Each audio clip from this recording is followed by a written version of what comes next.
Alright, let's talk about the Birds, because this was the kind of bounce back game the Eagles desperately needed. Coming off of a mini bye after dropping 2 games in 5 days, Philly finally looked like they remembered who they are. Last week against the New York Giants, they were a team that was getting bullied. They were getting out physical by Cam Scadaboo and Jackson Dart. That is kind of surprising because they're a team that were the bullies. They were the physical enforcers up front in the trenches, on the back line, and you got to see them run over team week after week. But instead against the Giants, it was the Giants doing that to the Eagles. But this week, the Eagles seemed to punch back against the Minnesota Vikings. The storylines heading into this game were great. Carson Wentz faces his former team, and for a guy that used to be the future in Philly, it's wild to think that it's been 5 years since he left the Eagles, and the arcs between him and Jalen Hurts have gone in completely opposite directions. Wentz, since leaving the Eagles, has kind of become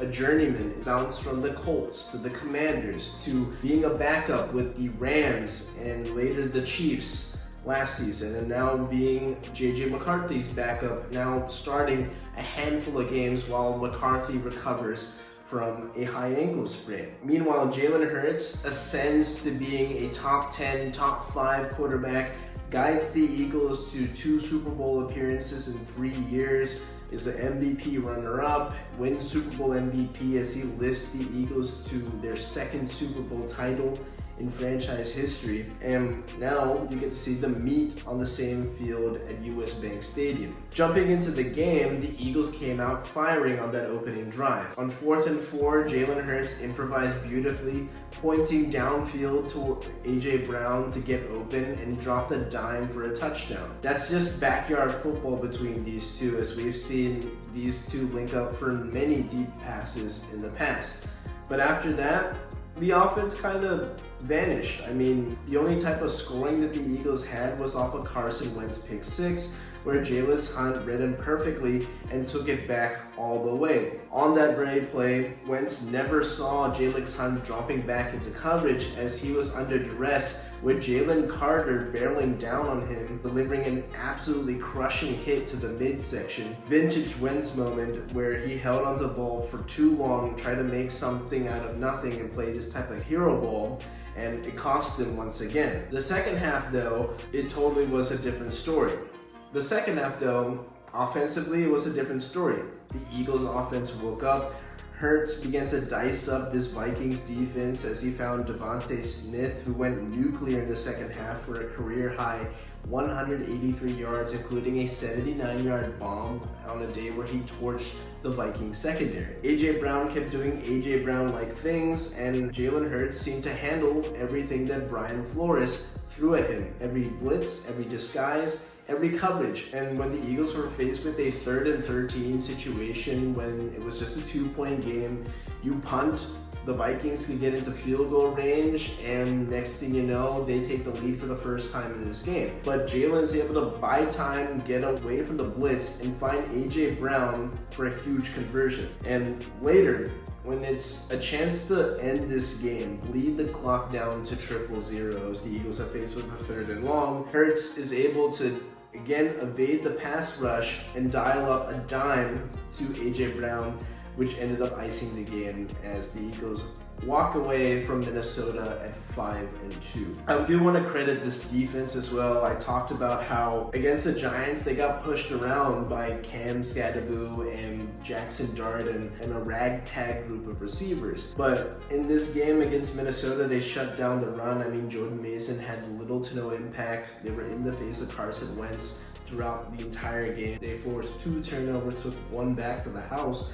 And in the red zone in particular, they just gave up 1 touchdown there. I think the Eagles defense held the Vikings to just 1 for 6 in the red zone, which is great considering that they are a pretty good offense. You have Justin Jefferson, Jordan Addison, TJ Hawkinson. Despite all of that, they were able to limit them to field goals, something we've seen them do throughout the year. They're a bend but don't break type of defense, at least in 2025. I gotta talk about Carson Wentz for a second. I mean, seeing him across the field, seeing him in Vikings purple definitely felt a little strange. For a good chunk of my early adulthood life, I saw him get drafted when I was 19, 20, and he was a guy I used to defend every Sunday. I entered adulthood wearing his jersey every Sunday, believing he was the future franchise guy for the Philadelphia Eagles. But now, removing all that bias and seeing how his career has unfolded, it's clear that those tendencies we saw even with his days in Philly, he still hasn't changed. He still trusts his arm way too much and his athleticism like it's 2017. But his body just isn't there anymore. He takes a lot of hits. These injuries have begun to pile up on him. He's really never been the same since his 2017 season, where he could have been MVP if he stayed healthy, but tore his ACL with about 3 weeks left in the season. You still see him holding onto the ball for too long. He makes bad reads, and whenever pressure comes, he panics. And you saw that when Jalen Carter was barreling down on him. You just didn't see Jalen Hunt, and they make him pay for a pick six. You could really tell that he wasn't just beaten up physically, that he's still quite in his head mentally as well.